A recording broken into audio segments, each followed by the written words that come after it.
Hello, this is Craig from bizbox.co.uk. In this video I'm going to show you how I paint a dark skin tone on my miniatures. Once again we are using a miniature from the Rumbleslam Deadly Divas box set. And these are really cool miniatures. I'm really liking the Rumbleslam miniatures very much, and they are quite fun to paint. This one has been undercoated in a light grey primer, as I tend to do with most of my miniatures. And for anyone who's curious, I use the surface primer from Vallejo and I apply it via airbrush. But of course, you can prime your miniatures however you wish. The final technique will be very similar regardless. So let's crack straight on into it. I'm going to take some dryad bark and I'm going to apply this.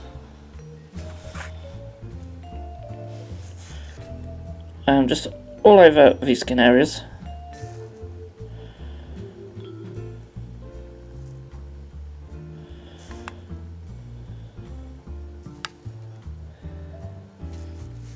As we are painting the skin, I always recommend you keep your paint nice and thin. I'm actually going to thin it out just a little bit more here to show you. And then apply 2 or 3 thin coats. So now we've done that base layer, and it's already made her skin look really dark. So this is where we're almost going to work from and work up to lighter tones as we did in the last video. But before, I am just going to give her a little bit of a shade wash. So we're going to take some Agrax Earthshade and we're going to mix it with some Druchii Violet. So I'm not using much of the Agrax here, we're still going to have sort of a purple hue on the shade.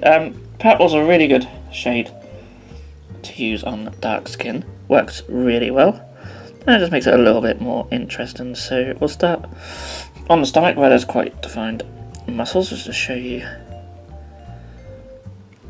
this paint settling into the recesses. When it comes to the flatter surfaces, I'll just do a thin coat over the top, which will just tint the surface ever so slightly. So this will bring the skin down to its most darkest tone, and we'll just work up from that in the next steps. So with the shade wash now dry, we can begin to start highlighting her up. So the skin's a little bit darker than what I would like at the moment. So I'm going to come back in with the dried bark, but this time I'm going to add just a little bit of Gorfor Brown to it, and we'll be using Gorfor Brown as part of our highlights. Again, I've thinned it out, and we're just going to go over all the skin, but this time obviously we're going to leave the shade in all the recessed areas. So just take your time with this. Obviously the flat areas you can just paint entirely in this colour. I may leave just a little tiny bit just around the edges.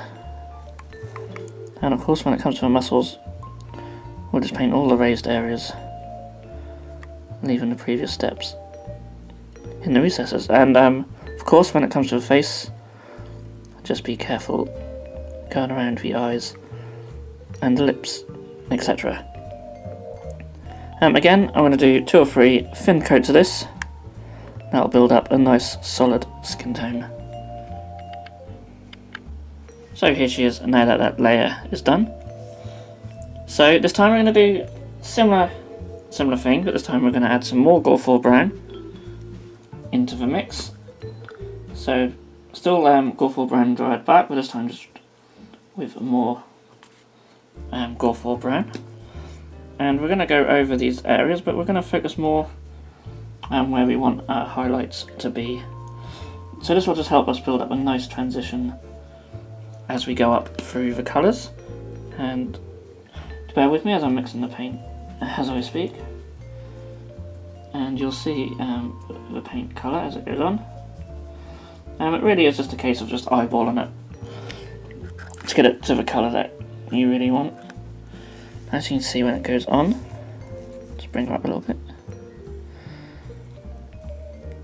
So this is, goes on a lot lighter. Anyone who's familiar with my videos by now will know that I like to keep the paints nice and thin, so when they first go on, they look a lot starker in contrast as to when they dry, so don't panic if you're putting your Gore 4 brown dried bark mix on now and it looks too light, because that will dry a lot lighter, as long as you've kept your paint nice and thin.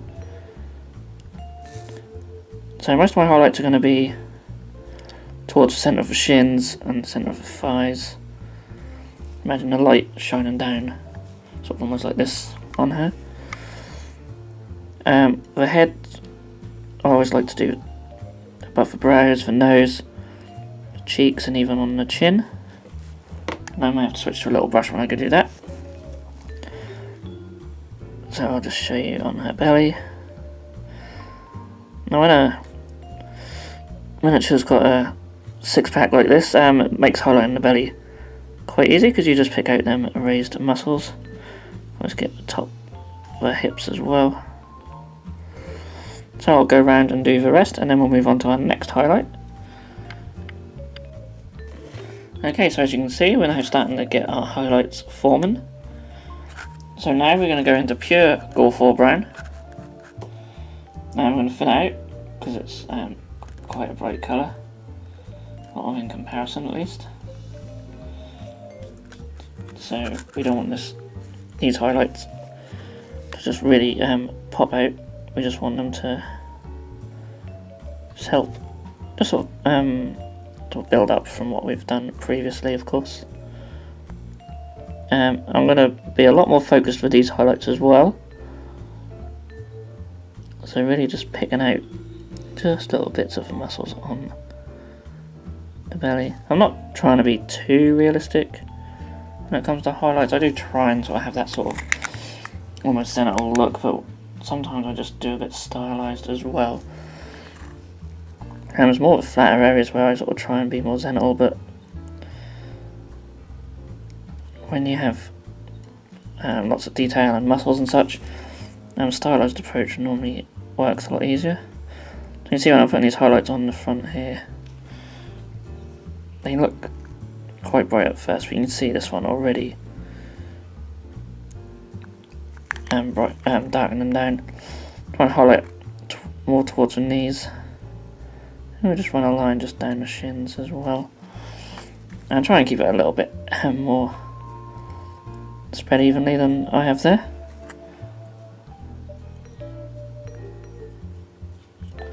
And then I'll just show you the face. Again, same areas as before, just a bit more finer this time.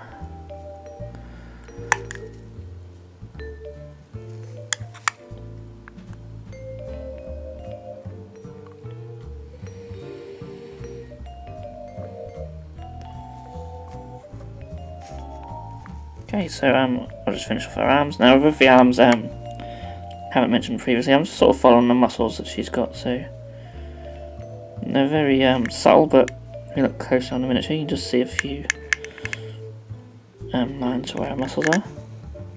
So I'll just finish off them and then we'll have just one final highlight left to do.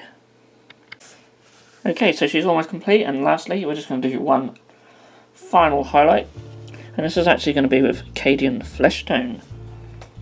So this is obviously going to be our brightest highlight. And I'll just knock the camera there. I apologise. So being our brightest highlight, we want it nice and thinned down, and we want to just be very, very particular with where we put it. So I'm just going to tiny little bit on her abs here. And mainly going to use this on the face. So just along the base, I'm losing my voice, just along the base of her nose.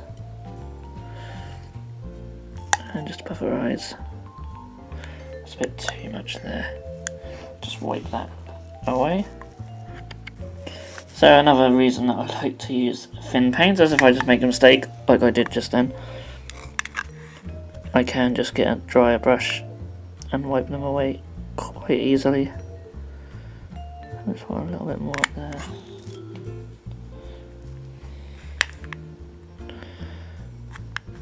Now I'll do it. Once again, I'm just making a mistake. There we go. I shouldn't be so lazy, and I should switch to one of my finer brushes, but we're almost finished now. I'm just going to do just above the hips as well. Tiny little lines. Let's go back on the face. You guys get the gist of it now. Just a little bit on the cheeks, like so. That's it. And then just base of the chin. And just the top lip as well.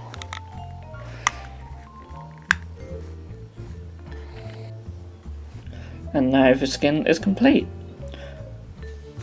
So I will go in later on and add some details to her face, such as her eyes, maybe even add some other little colours or such around them, and for makeup or such, whatever. You would have seen in the last video that had a little bit of a red glaze on the cheeks of the other miniature. You can do that with this skin tone as well if you keep it nice and subtle, but I won't in this case. If there's any highlights that you think are too bright as well, she looks quite good on camera, but just sort of in person I think some of the highlights on her abs are just a tiny bit too bright. And if you want bringing them down, just do a glaze of a dried bark and Goreful brown mix, and that will just bring the colours down just a little bit. But apart from that, I'm quite happy with the result, and this is a sort of technique that I use for dark skin quite a lot whenever I paint miniatures with dark skin. So I hope this has proved useful to some of you, and if you have enjoyed this video, then please feel free to give it a thumbs up. You can also subscribe, and you can check out our Patreon, where a lot of these videos will appear a week or two early. So all the links are down below, and you can also check out our site, our Instagram, etc. And we post up a lot of photos of our miniatures on the Instagram. We also have Facebook and all sorts, but I'm sure most of you guys are aware of that by now. So thanks for watching. I'll see you all again in the next video.